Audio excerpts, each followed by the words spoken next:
Hello friends, मैं पवन आप सभी का एक बार फिर से अपने इस चैनल ज्ञान कलश पर हार्दिक स्वागत और अभिनंदन करता हूं। हम आपको बता दें कि इस चैनल की शुरुआत हमने इस उद्देश्य के साथ की थी कि हम CUET से संबंधित सभी छात्रों को फ्री में एजुकेशन देंगे। इसमें कहीं पर भी आने वाली एडमिशन फॉर्म से भरने से लेकर के और एडमिशन लेने तक, उसके बाद तक आपको जो समस्या आती है हर जगह हम आपके साथ हैं। आप कुछ नहीं करना, आपको बस हमारे साथ जुड़िए। ये जो चैनल है इस पर हम आपको हर चीज़ की सेक्शन ए में, सेक्शन बी में या डोमेन सब्जेक्ट में, सेक्शन जो 3 है हमारा जनरल टेस्ट, सब कुछ एक एक सेक्शन का पूरा प्रिपरेशन करा रहे हैं। आपको किसी भी यूजी कोर्स में एडमिशन लेना है, किसी भी यूनिवर्सिटी के यूजी कोर्स में एडमिशन लेना है, हम आपके साथ हैं। बस आपको क्या करना है कि आपको हमारे चैनल से जुड़ना है और ये मेक श्योर करना है कि जो भी हम क्लासेस आपको दे रहे हैं उन्हें रेगुलरली आप करिए। और मैं फिर से दोहराता हूं कि जो भी यहां पर आपको पढ़ाया जाएगा वो चीज़ आपको हमेशा काम देगी और एग्जाम हॉल में आपको अकेला महसूस नहीं होगा। आपको ऐसा लगेगा जैसे ये तो आप पढ़ के आए हो। ठीक है, तो आगे चलें। हम लोग पॉलिटिकल साइंस का पहला चैप्टर जो है, टॉपिक नंबर 2, वो था हमारा nation building and its problems. इसमें हम लोग Nehru's approach, then legacy of partition क्या था, challenges of refugee resettlement, Kashmir problem, organisation and reorganisation of states, and last is political conflicts over languages. So हम लोग ये देख रहे थे इसमें से कि कौन सी चीज़ें हैं जो पार्टीशन के बाद पार्टीशन को अफेक्ट करती हैं, पार्टीशन के बाद में। अच्छा, एक चीज़ और, मैंने उस दिन भी आपसे कहा था कि अगर आपको कोई सा भी एग्ज़ाम निकालना है, पहला जो उसका आप कह सकते हो प्री रिक्विजिट है वो ये है कि आपको उसका सिलेबस पता होना चाहिए, याद होना चाहिए। ठीक है, तो ये हमारा सिलेबस है इस पर्टिकुलर टॉपिक का। हम लोग चैलेंजेस ऑफ नेशन बिल्डिंग देख चुके हैं। इसके 2 वीडियोस मैं पहले आपको दे चुका हूं। ठीक है, आप डिस्क्रिप्शन बॉक्स में जाइए, वहां पर आपको दोनों वीडियोस के लिंक मिल जाएंगे। प्लेलिस्ट है हमारी पॉलिटिकल साइंस की, आप वहां पर बिल्कुल सारे वीडियोस देखिए। कॉम्प्रिहेंसिव स्टडी कराई गई है। अगर आपको कहीं समस्या है आप मुझे बताइए, हम उस चीज़ का निवारण करेंगे। इसके अलावा mathematics, physics, chemistry, biology, computer science, सारे courses, Hindi, English, general test, जितने भी कोर्सेज हैं सब हम आपका कंप्लीट कराएंगे। बस आपको यहां से जुड़ना है। ठीक है, फिर ये सारा चीज हम लोग लास्ट क्लास में कर चुके हैं। ठीक है, आज हम लोग पढ़ेंगे कि कॉन्सिक्वेंसेस ऑफ पार्टीशन क्या होते हैं। जब पार्टीशन हुआ भारत, मैंने आपको बताया था, मान लो ये इंडिया है, यहां से ईस्टर्न पार्ट, यहां से वेस्टर्न पार्ट, ठीक, यहां से कुछ स्टेट्स को काट के और यहां से बंगाल को काट करके डिवीजन किया गया इंडिया का। So India was not divided into 2 parts, but I radically will say कि इसको 3 भागों में बांट दिया गया। ठीक है, इसको 3 भागों में बांटा गया। ये था ईस्टर्न पाकिस्तान, ये था वेस्टर्न पाकिस्तान, ये था इंडिया, जिसमें से इंडिया मैंने आपको बताया था कि इंडिया स्पेसिफिकली इंडिया नहीं था। 565 रियासतें थीं, सबको ऑटोनॉमी दे दी अंग्रेजों ने जाते जाते कि भैया आपको जहां जाना है, आपको भारत में जाना है, आप भारत में जाने के लिए स्वतंत्र हो। अगर आपको पाकिस्तान में जाना है, आप पाकिस्तान में जाने के लिए स्वतंत्र हो। और अगर आपको इंडिपेंडेंट रहना है तो आप इंडिपेंडेंट रहिए, कोई दिक्कत नहीं है। इसके बाद जो हमारी लीडरशिप थी उसे एहसास हुआ कि भाई ये तो गलत हो रहा। ठीक है, उस गलती को फिर सुधारा गया। ये सारी चीजें हम लोग पढ़ेंगे, कैसे क्या क्या हुआ, असर क्या हुआ पार्टीशन का। कम्युनल जोन्स ये क्या थे? देखो, ये जो वैसे ऐसा नहीं है कि इनके अलावा कोई सिटी नहीं थी या इनके अलावा कोई ऐसा शहर नहीं था, ऐसा कोई राज्य नहीं था जहां पर इस हिंसा का, जो कि विभाजन की वजह से हुई, उसका असर ना हुआ हो। बहुत जगह हुआ, बहुत ज़्यादा लोग मारे गए। अप्रॉक्सीमेशन ये है कि लगभग 10 लाख से भी ज़्यादा लोगों की मौत हुई उस दौरान। मगर ये जो 3-4 शहर थे, ठीक है, ये बहुत ही बड़े शहर थे, आज भी बड़े शहर हैं, जैसे कि लाहौर, कोलकाता, अमृतसर। ये कम्युनल जोन्स में बन गए। मतलब यहाँ पर इतनी ज़्यादा हिंसाएं हुई, दंगे हुए कि उसके चलते इन जगहों पर ऐसा लगता था जैसे एक कास्ट या एक रिलीजन दूसरे रिलीजन के लोगों को सिर्फ मारने के लिए है। तो आपसे, अच्छा, एग्जाम में मैंने आपसे कहा था कि MCQ सॉल्व करना आपका बहुत अलग है डिस्क्रिप्टिव सॉल्व करने से। क्वेश्चन मान लो इससे MCQ कैसे बनेगा, आपसे दे देगा इनमें से फॉलोइंग, जो हमारे 3-4 सिटीज के नाम दे देगा, उनमें से कौन कौन से कम्युनल जोन्स के तौर पे कन्वर्ट हुए थे। मान लो आपको पहला ऑप्शन दे दिया अमृतसर, दूसरा ऑप्शन आपको दे देगा कोलकाता, तीसरा ऑप्शन आपको दे देगा दिल्ली, और फिर आपसे पूछेगा इनमें से कौन कौन से कन्वर्ट हुए, 1 and 2, 1 2 3, 2 3 या ओनली 1। ठीक है, तो अब आपको क्या लगाना है, अमृतसर, कोलकाता, दिल्ली नहीं था, तो 1 and 2 will be the right answer. तो कहने का मतलब ये हुआ कि एमसीक्यू आपको जो फैक्चुअल क्वेश्चंस हैं, ठीक है, वो आपकी आंख के सामने है, आपको उन्हें ऐसे सॉल्व करना है, डिस्क्रिप्टिव में नहीं जाना है। ठीक है, मैंने आपको कल ये चीज बताई थी, कैंप्स बने, ठीक है, क्योंकि भारत के पास इतनी ज्यादा अकोमोडेट करने की क्षमता नहीं थी कि एक साथ इतनी ज्यादा जो बल्क में पॉपुलेशन आ रही थी उसे वो एक साथ कहीं सेटल करा दे। कैंप्स लगाए गए, टेम्परेरी कैंप्स।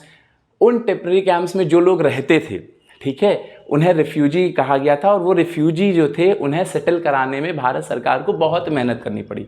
मैंने आपको यही बताया था कि जो ये इनफ्लक्स या आउटफ्लक्स होता है, लोग आते और जाते हैं, ये 2 भागों में होता है। ठीक है, इसके लिए डिस्क्रिप्शन मैंने आपको बताया है, ये बहुत ही डिटेल में, जो इसका पहला वीडियो है कि कैसे पार्टीशन के वक्त 2 पार्ट्स में लोग आते जाते हैं, जो बॉर्डर है उसे क्रॉस करते हैं, और दूसरा जो मेजर पार्ट था वो रिफ्यूजी कैसे प्रॉब्लम क्रिएट करता है। ठीक है, तो आप आई विल सजेस्ट कि आप जाओ और वो वीडियो देखो, तो आपका ये वाला डाउट क्लियर हो जाएगा। ठीक, एक सबसे बड़ी बात ये देखो, ये बहुत बहुत बहुत बहुत बहुत इंपॉर्टेंट चीज़ है। ठीक है, इंपॉर्टेंट क्यों है, जब भारत का डिवीजन हुआ, ठीक है, तो मैंने आपको बताया था कांग्रेस कहती थी कि हम डिवीजन नहीं चाहते हैं, मुस्लिम लीग कहती थी कि हमें भारत के कुछ पार्ट्स को जहां पर मुस्लिम मेजॉरिटी है उसको अलग करके एक नया देश बना दो रिलीजन के नाम पे, जिसका नाम हो कुछ भी रखेंगे, पाकिस्तान।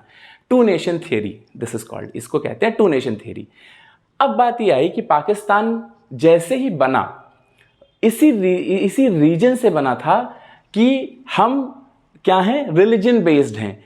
कौन सा रिलीजन, मुस्लिम। तो क्या जैसे ही पाकिस्तान एक मुस्लिम कंट्री बना तो क्या भारत एक हिंदू कंट्री बन गया? बात समझ रहे हो? क्योंकि पाकिस्तान को क्या कहा गया कि भैया मुस्लिम जिनको यहां समस्या हो रही है सारे लोग कहां चले जाओ, पाकिस्तान में चले जाओ। इस बेसिस पर डिवीजन किया गया। लेकिन क्या इसका इंप्लीकेशन ये हुआ कि India itself became a Hindu country, कि भारत को हम एक हिंदू राष्ट्र कह सके? ये एक बहुत बड़ा सवाल था। अच्छा, इसके अगर तुम बैकड्रॉप में जाओगे तो जो हमारी कांग्रेस थी, कांग्रेस पार्टीशन का विरोध करती थी शुरू से। ठीक है, अब कांग्रेस में कई सारे मुस्लिम लीडर्स थे, जिसमें से एक का नाम मैंने कल आपको बताया था, NWFP, north west frontier province में एक लीडर हुआ करते थे। नाम आप कमेंट सेक्शन में लिखो कौन था वो लीडर। ठीक है, और उनका जो कह सकते उपनाम क्या था ये भी मैंने बताया था। ठीक है, तो वैसे कई मौलाना अबुल कलाम आज़ाद साहब थे, वो सारे लोग ऐसे थे जो कांग्रेस में थे, और कांग्रेस में रह करके उनका ये कहना था कि हमें डिवीजन नहीं चाहिए, बंटवारा नहीं चाहिए, हम भारत के ही लोग हैं। ठीक, तो ऐसे भी थे। तो कांग्रेस हमेशा से कहती थी कि हम एक हिंदू पार्टी नहीं है, हम सारे धर्मों की पार्टी है। और यही चीज, यही विचारधारा वो आगे भी कंटिन्यू करते हैं जब वो देश चलाते हैं, और वो भारत को एक हिंदू राष्ट्र नहीं कहते, वो क्या कहते हैं कि हम ऐसी कंट्री हैं जहां पर सारे धर्म एक समान हैं, हम एक सेक्युलर कंट्री हैं। ठीक है, धर्मनिरपेक्ष। कैसे? धर्मनिरपेक्ष। तो ये जो एक सवाल था, क्या इंडिया एक हिंदू राष्ट्र बन गया जैसे ही पाकिस्तान एक मुस्लिम राष्ट्र बनता है? तो इसका जवाब है नहीं। इंडिया क्या बनता है? Secular country. और ये कहां से इंश्योर होता है? हमारे कॉन्स्टिट्यूशन से, संविधान से। अच्छा, लास्ट में देखो, ये रहा डब्बे में सवाल। मैंने आपसे कहा था कि हर स्लाइड में आपको मैं एक ना एक सवाल लेके आऊंगा, एक एमसीक्यू रहेगा आपका। यहां का एमसीक्यू है, Muslim population accounted for how much population in India while India got freedom. जब भारत आजाद हुआ तो भारत में मुस्लिमों का जो जनसंख्या थी वो अप्रॉक्सीमेटली कितने परसेंट थी? आपसे कह सकता है, बताओ, approximately 10%, approximately 30%, approximately 40%, approximately 50%। 4 option. अब आपको क्या करना है, थोड़ा सा आपको ये पता होना चाहिए। ठीक है, तो इस तरह से आप एमसीक्यू सॉल्व कर सकते हो। हमने क्या बात की सबसे पहले मैंने आपको ये बताया कि 3 सिटीज ऐसी थी जिनका एनसीईआरटी में नाम है, जिन्हें कम्युनल जोन्स बनाया क्या गया, वो बन गई, अमृतसर, कोलकाता और लाहौर। एमसीक्यू कैसे बनेगा मैंने आपको बता दिया। दूसरा क्या बताया, रिफ्यूजी कैंप्स लगे। तीसरा मैंने क्या बताया कि इंडिया इटसेल्फ एक हिंदू राष्ट्र नहीं बनता है, भले पाकिस्तान एक मुस्लिम राष्ट्र हो। ठीक, अब भैया आगे चलते हैं। यहां से ये कहानी मैं आपको पहले भी सुना चुका हूं, एक बार फिर से बता देता हूं। भारत जब अंग्रेजों के शासन में था, दो तरह के राज्य हुआ करते थे। पहला ब्रिटिश इंडिया, जो कि अंग्रेजों के सीधे सीधे उसमें आता था। दूसरा प्रिंसली स्टेट्स थे। ठीक है, ये कैसे स्टेट्स थे, जहां पर राजा शासन करते थे और अपने शासन करने के चक्कर में थोड़ा बहुत क्या करते थे, अंग्रेजों को पैसा दिया करते थे। फुल ऑटोनॉमी नहीं थी। ठीक है, मतलब अंग्रेज ही जो काम थे वो करते थे, बाकी ये सारे काम राजा ही क्या करते थे। अंग्रेजों के पास काम कितना था, पैसा लेना। ठीक है, अब भाई बात क्या थी, ये रहा। ठीक, तो प्रिंसली स्टेट्स 565 थे। अगेन जब भारत गया, ठीक है, जब भारत को आज़ादी मिली, अंग्रेज गए तो उन्होंने भारत के जितने भी प्रिंसली स्टेट्स थे, ठीक है, उनको क्या कहा, उनको कहा कि भैया अब आप फ्री हो। अच्छा, क्यों कहा, वो कह क्यों सके, ठीक, क्योंकि जो पैरामाउंसी ऑफ ब्रिटिश क्राउन थी वो खत्म हो गई। मतलब भारत में जब अंग्रेज शासन करते थे तो उनका ये कहना था कि हम ही सब कुछ हैं, हमारे अंडर में ही सब कुछ होगा। अंग्रेज गए तो उनकी जो पैरामाउंसी थी, उनका जो प्रभुत्व था वो खत्म। अब प्रभुत्व करने वाला, नेतृत्व करने वाला कोई नहीं, तो कौन करेगा, उन्होंने कहा भैया कोई भी करे, हमको फर्क नहीं पड़ता। ठीक, तो फर्क नहीं पड़ता तो फिर क्या हुआ, सारे स्टेट्स जितने प्रिंसली स्टेट्स थे सब क्या हो गए, इंडिपेंडेंट हो गए। उनको चॉइस थी, वो चाहे भारत में शामिल हो जाएं, चाहे पाकिस्तान में शामिल हो जाएं, और चाहे इंडिपेंडेंट रह जाएं। ठीक है, और बहुत सारे ऐसे प्लान थे, माउंटबेटन प्लान जो लास्ट में आया था उसकी वजह से भी ऐसा था। लेकिन हमारे जो सरदार वल्लभ भाई पटेल थे, उन्हें प्रोविंशियल ऑटोनॉमी कमेटी का अध्यक्ष बनाया जाता है। ठीक है, नेहरू जी बनाते हैं, और उसके बाद उन्होंने अलग अलग तरीके से, ठीक है, आप कह सकते हो साम दाम दंड भेद, हर तरीके की चीज़ों को अपनाया, और अपना करके उन्होंने भारत का एकीकरण किया। इसीलिए उन्हें लौह पुरुष कहा जाता है। एक चीज़ और, लौह पुरुष होने के नाते उनकी एक बहुत बड़ी प्रतिमा बनवाई गई है। आप लोग कमेंट सेक्शन में मुझे ये बताओ कि उनकी प्रतिमा कहाँ बनवाई गई है, हाइट कितनी है उसकी, और वो किस जिले में है। ठीक है, ये आप कमेंट सेक्शन में बताओ। फिर बात ये आती है कि 562 का तो एकीकरण उन्होंने कर दिया। ठीक, एक साथ ले आए 562 लोग, लेकिन कुछ बच गए। जो बच गए उनकी हम बात करेंगे। देखो, हमेशा एक्सेप्शंस की बात होती है। आप सीधे लाइन में चलोगे, आपकी बात कोई नहीं करेगा। आप थोड़ा सा इधर उधर करो, आपकी बात सभी करना शुरू कर देते हैं। ठीक है, सेम चीज़ यहाँ पर है। पटेल जी ने कई सारे स्टेट्स जो थे, प्रिंसली स्टेट्स थे, उनका एकीकरण किया। जिनका एकीकरण आसानी से हो गया उनकी बात हम नहीं करेंगे, हम किसकी बात करेंगे, जिनका एकीकरण नहीं हो पाया। ऐसे कुछ स्टेट्स थे। ठीक है, कौन कौन से थे, आओ देखते हैं। सबसे पहले इंडिपेंडेंस घोषित कर दिया कुछ ने, तो उन्होंने कहा क्या है, अंग्रेज हमें बता के गए हैं कि हम इंडिपेंडेंट हैं तो हम इंडिपेंडेंट रहेंगे। कौन कौन सा था, ट्रावनकोर एंड हैदराबाद। बहुत इंपॉर्टेंट ये स्लाइड है। ठीक है, इसमें आपको पता चलेगा कि कहाँ कहाँ से कौन कौन से स्टेट थे जिन्होंने अपनी या तो ऑटोनॉमी घोषित करी, या तो उन्हें भारत में शामिल होना अच्छा नहीं लग रहा था और उन्होंने उसमें समस्याएं लेके आए। ठीक, तो पहला कौन सा था, ट्रावनकोर एंड हैदराबाद। ये दोनों थे। इनका क्या कहना था कि हम भैया इंडिपेंडेंट रहना है, हमें भारत में शामिल नहीं होना, हमें पाकिस्तान में शामिल नहीं होना। अच्छा, हैदराबाद के साथ बात क्या थी, अभी हम लोग आगे पढ़ेंगे वैसे, बट मैं आपको अच्छा मैप से भी देखेंगे तो देखेंगे। ठीक, दूसरा क्या था, भोपाल।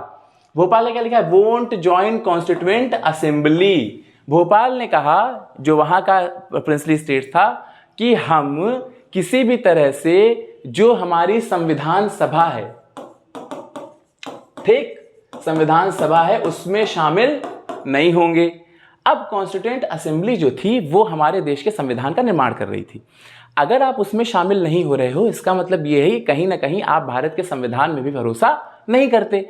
अब जब आपको संविधान पर ही भरोसा नहीं है, आप संविधान के निर्माण में ही आप पार्टिसिपेट नहीं कर रहे हो, भागीदारी नहीं कर रहे हो, तो इसका मतलब ये हुआ कि आप भारत में भी उसके भागीदार नहीं हो। ये एक बड़ी समस्या थी। ठीक, फिर से याद दिलाता हूं, कौन कौन से, 565 में से 62 का हो गया। ठीक, हमारे 3-4 बच गए। कौन से बचे, ट्रावनकोर बचा, हैदराबाद बचा। इन दोनों ने क्या कहा कि हम इंडिपेंडेंट हैं। भोपाल ने क्या कहा कि हम ज्वाइन नहीं करेंगे। फिर इंडिया एज अ कंट्री कैसे दिखता, ठीक, इंडिया एज अ कंट्री कैसे दिखता। अभी आगे देखेंगे कि हैदराबाद की प्रॉब्लम इतनी बड़ी प्रॉब्लम क्यों हुई। अगर आपको सिलेबस याद हो, वहां पर स्पेसिफिकली लिखा है कश्मीर प्रॉब्लम। ठीक है, कश्मीर प्रॉब्लम हम यहां बात नहीं करेंगे, लेकिन बात यह है कि कश्मीर आज तक बड़ी समस्या बनी हुई थी। ठीक है, जिसे अलग अलग आर्टिकल्स और ये सब के द्वारा हटाया गया, सब कुछ किया गया, लेकिन ऐसा क्यों हुआ, पहले ही स्थान पर इस समस्या का जड़ से निराकरण क्यों नहीं किया गया, इस बारे में हम बात करेंगे। समस्या आई कहां से। अब भैया यहां पे आते हैं अगेन पॉलिटिक्स। ठीक, राजनीति। कांग्रेस क्या चाहती थी, कांग्रेस चाहती थी कि पूरा देश यूनाइटेड रहे। ठीक है, हम किसी जो भारत के अलावा भी बच गया उसको हम यूनाइट करके रखें। मुस्लिम लीग क्या चाहती थी, मुस्लिम लीग अगेन चाहती थी कि पाकिस्तान जो बटा वो तो बटा, उसको छोड़ो, उसके अलावा जो राज्य हैं, प्रिंसली स्टेट हैं, वो डिसाइड करें कि जो भी वहां पर उन्हें ऑटोनॉमी दी जा रही है उसका वो क्या करेंगे। ठीक है, मतलब उन्हें रहना है, नहीं रहना है, ज्वाइन करना है, पाकिस्तान जाना है, भारत जाना है, ये उन्हें डिसाइड करने दो। मुस्लिम लीग का ये कहना था। कांग्रेस क्या कहती थी, नहीं, हम नहीं ज्वाइन करने दे सकते। अब आती बात, इस स्लाइड से सवाल कैसे बनेगा। पहला एमसीक्यू मान लो मुझे बनाना होगा, तुम्हें बनाना होगा। देखो, टीचर भी आपसे कुछ अलग नहीं है। ठीक है, टीचर भी ये सोचता है कि अच्छा आसानी से सवाल बन जाए, आसानी से उसका आंसर दे दें। बच्चों का अच्छा ही चाहता है, आप लोग अच्छा नहीं चाहते हो। सबसे पहला सवाल क्या बनेगा, कौन से ऐसे दो राज्य थे, पहला सवाल, कौन से ऐसे दो राज्य थे जिन्होंने कहा कि हम इंडिपेंडेंस घोषित करते हैं। ठीक, मान लो 4 ऑप्शन दे दिया। पहला ट्रावनकोर दे दिया, ये है। ठीक, पहला क्या करेगा, ट्रावनकोर दे देगा। दूसरा क्या करेगा, आपका हैदराबाद दे देगा। तीसरा क्या देगा, दोनों दे देगा। चौथा क्या कहेगा, इनमें से कोई नहीं। पहला ऑप्शन ट्रावनकोर, दूसरा ऑप्शन हैदराबाद, तीसरा बोथ, चौथा इनमें से कोई नहीं। तो आपको क्या लगाना है, बोथ। ठीक, दूसरा एमसीक्यू क्या बन सकता है, इनमें से कौन सा स्टेट था जिसने कहा कि हम कॉन्स्टिट्यूएंट असेंबली ज्वाइन नहीं करेंगे। कौन सा था, पहला ऑप्शन क्या देगा, ट्रावनकोर। दूसरा ऑप्शन क्या देगा, हैदराबाद। तीसरा ऑप्शन क्या देगा, भोपाल। चौथा ऑप्शन क्या देगा, कश्मीर। अब तुम कंफ्यूज हो जाओगे, तुम्हें लगेगा कश्मीर तो समस्या में था, तो कश्मीर ऑप्शन लगा के चले जाओगे, मगर कश्मीर ऑप्शन सही नहीं है। सही क्या है, भोपाल। ठीक, तीसरा एमसीक्यू क्या बन सकता है, अब बना सकते हैं कि इसमें कांग्रेस का स्टैंड प्रिंसली स्टेट्स के लिए क्या था। पहला ऑप्शन दे सकता है, वो चाहती थी कि आप ज्वाइन करिए पाकिस्तान। दूसरा ऑप्शन ये चाहती थी कि प्रिंसली स्टेट्स को ऑटोनॉमी दे दी जाए। तीसरा ऑप्शन ये चाहती थी कि भारत में जुड़ जाएं सारे स्टेट्स। चौथा ऑप्शन उनका स्टैंड क्लियर नहीं था। ठीक, ये सारे सवाल देखो, सवाल आपको खुद से सोचने पड़ेंगे। एमसीक्यू अलग से बना के लाएंगे वो बात अलग है, बट जैसे जैसे आप एक एक स्लाइड पढ़ते हो, एक एक जगह आगे बढ़ते हो, आपको सोचना चाहिए कि इसमें से एमसीक्यू कैसे बनेगा। डिस्क्रिप्टिव क्वेश्चन नहीं है, एमसीक्यू है। ठीक, तो एमसीक्यू में फैक्ट है, सीधा सीधा फैक्ट है। कांग्रेस क्या चाहती थी, ऑब्वियस सी बात है, कांग्रेस चाहती थी कि बंटवारा ना हो, सारे स्टेट एक साथ रहें। मुस्लिम लीग क्या चाहती थी, 1 बंटवारा, 2 बंटवारा, 10 बंटवारा, कितना भी बंटवारा। ये दोनों का स्टैंड था। अब भैया यहां से आया एमसीक्यू। क्या लिखा है, who would decide what princely states would do. अब बात यह है, जब हमने कहा कि अंग्रेजों ने प्रिंसली स्टेट्स को कह दिया कि आप भैया जाकर के लीगली इंडिपेंडेंट हो, तो ये जिम्मेदारी किसकी थी, कौन डिसाइड करेगा, लोग या राजा। लोग मतलब क्या वहां के लोग कह देते कि भारत चलते हैं तो क्या लोगों का होता, या मान लो कह देते कि अच्छा पाकिस्तान चलते हैं तो उनका होता, तो कौन डिसाइड करता। तो ये जिम्मेदारी किसको थी, ऑब्वियस बात है लोगों को जिम्मेदारी मिलने वाली थी नहीं, क्योंकि भारत में उस समय डेमोक्रेसी या किसी भी प्रिंसली स्टेट्स में डेमोक्रेसी नहीं थी। कौन निर्णय लेता, राजा।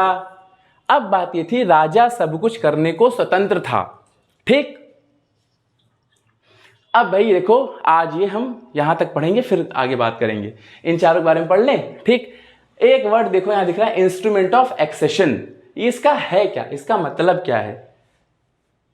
ठीक, इसका मतलब ये है कि ये एक डॉक्यूमेंट आप मान सकते हो। ठीक है, इसको साइन करने के बाद, जैसे मान लो कि भारत में कोई स्टेट शामिल होना चाहता है, तो पटेल जी उससे साइन करा लेते थे कि भैया आज के बाद से फलानी फलानी तारीख से आपके सारे निर्णय हम लेंगे। ठीक है, आप अपने निर्णय नहीं ले सकते हो। तो ये क्या था, इंस्ट्रूमेंट ऑफ एक्सेशन, पहली चीज, जिसको मेजॉरिटी स्टेट्स ने साइन कर दिया। सबने क्या कहा कि हम भारत का हिस्सा हैं। तो ब्रिटिश इंडिया और कई सारे जो प्रिंसली स्टेट्स है सबको मिलाकर के भारत की बाउंड्री तैयार हो गई। अब आती है भैया समस्या, डिफिकल्टी। डिफिकल्टी कहाँ कहाँ थी? कुछ होते हैं आउटलायर्स, ग्राफ बना, बाहर घूम रहे हैं, आउटलायर्स। जूनागढ़, हैदराबाद, कश्मीर, मणिपुर। पहला ऑप्शन जूनागढ़। होमवर्क देखो कहीं लिखा होगा, ये रहा हमारा homework, where is Junagadh. Junagadh कहाँ है खोजो, मैप में मिलेगा। ठीक, मणिपुर आपको पता होगा, कश्मीर पता होगा, हैदराबाद पता होगा, जूनागढ़ कहाँ है, जूनागढ़ की लोकेशन खोजो। ठीक, तो जूनागढ़ ने कहा कि हम भारत का हिस्सा नहीं रहना चाहते, कश्मीर ने कहा हम भारत का हिस्सा नहीं रहना चाहते, हैदराबाद की और मणिपुर की भी सेम प्रॉब्लम थी। डिटेल में पढ़ेंगे चारों को अलग अलग। ठीक, इसमें से हम इस चैप्टर में क्या पढ़ने वाले हैं, ये कहाँ गया, रुक जाओ एक सेकेंड, ये आया। ठीक, जूनागढ़ क्या कहता था? ठीक, देखो यहां पे एक वर्ड लिखा है प्लेबिसाइट। प्लेबिसाइट माने होता है, हिंदी होती है जनमत संग्रह। इसका मतलब क्या हुआ कि लोगों से ही पूछ लेते हैं कि वो क्या चाहते हैं, काइंड ऑफ जो हमारा डेमोक्रेसी कहती है। जैसे इसका एक एग्जाम्पल है ब्रेग्जिट। आपका होमवर्क, ब्रेग्जिट क्या है, वहां प्लेबिसाइट कैसे हुआ। ठीक, तो बात यह आई कि जूनागढ़ क्या चाहता था? जूनागढ़ चाहता था कि प्लेबिसाइट करा लेते हैं। जूनागढ़ ने प्लेबिसाइट कराया, लोगों से जन्म संग्रह कराया और वो भारत का हिस्सा बन गया। ठीक, दूसरा क्या है? कश्मीर। देखो चार हैं, कौन कौन से? जूनागढ़, कश्मीर, हैदराबाद और मणिपुर। इसमें से हम लोग जूनागढ़ को जान गए, कैसे सॉल्व कराया? प्लेबिसाइट से। कश्मीर को हम लोग बाद में पढ़ेंगे किताब में। यहां क्या पढ़ेंगे? मणिपुर और हैदराबाद, इन दो स्टेट्स को हम पढ़ेंगे कि इनका जो भारत में एकीकरण हुआ वो कैसे हुआ। ठीक है, ये हमारा मुझे लगता है क्लियर हो गया होगा। फिर से अगर क्वेश्चन आएगा तो मान लो जैसे मिलान करने को दे दिया, ऑप्शन दे दिया, जूनागढ़ को इंस्ट्रूमेंट ऑफ एक्सेशन के द्वारा शामिल किया गया था, दूसरा ऑप्शन, जूनागढ़ को पुलिस एक्शन द्वारा शामिल किया गया था, जूनागढ़ भारत का हिस्सा नहीं बना आज तक, चौथा ऑप्शन, जूनागढ़ को प्लेबिसाइट द्वारा ज्वाइन किया गया था। ठीक, चार ऑप्शन बन गए, प्लेबिसाइट देखना, टिक लगा देना, आंसर करेक्ट, 5 नंबर मिल गए। तो कहने का मतलब ये कि आपको थोड़ा सा इंटेलिजेंट होना है और आप सारे के सारे क्वेश्चन सही करके आओगे। ठीक है, इससे ज्यादा परीक्षा में कुछ नहीं पूछेगा। जितना चीजें मैंने बताई उतनी चीजें आप तैयार कर लोगे, उससे आगे कुछ नहीं आएगा। ठीक, तो आज के लिए इतना ही इस वीडियो में। इससे पहले कि खत्म करें, एक बार फिर से मैं आपको याद दिला दूं कि हम लोग अपने इस चैनल ज्ञान कलश पर आपको CUET की पूरी तैयारी करा रहे हैं। जिस सब्जेक्ट की आपको तैयारी चाहिए, जिस सब्जेक्ट की आपको कोर्स चाहिए, आप यहां पर हमारे पास अलग अलग सब्जेक्ट की प्लेलिस्ट बनी हुई है, आप जाइए उसे देखिए। जिस भी सब्जेक्ट, जहां भी आपको एडमिशन लेना है वहां पर हम आपके साथ खड़े हैं। एडमिशन फॉर्म भरने से लेकर के और पूरी जितनी भी चीजें हैं, प्रिपरेशन तक, उसके आगे काउंसलिंग तक, जो भी है सब कुछ हम करा देंगे। बस आपको ये करना है कि आपको हमारे साथ जुड़ना है। इसके अलावा अगर कोई ऐसा है जिसे इसकी जरूरत है, आप उससे जुड़िए, उसको बताइए कि हाँ कोई है जो क्या कर रहा है, आपको फ्री में पढ़ा रहा है, सारी चीज आपके लिए फ्री है। हम किसी चीज के लिए कोई आपसे कॉस्टिंग नहीं कर रहे हैं। ठीक, इसको मैं खत्म करूंगा। एक बार फिर से मैं आपको याद दिला दूं कि हमने अलग अलग कोर्सेज शुरू कर दिए हैं। हमने maths, accounts, physics, computer, biology, सब कुछ हमारा शुरू हो चुका है और जो नहीं शुरू है उसको हम बहुत जल्दी आपको शुरुआत कर देंगे। ठीक, तो धन्यवाद। अगले वीडियो में हम आपसे फिर मिलते हैं। नमस्कार।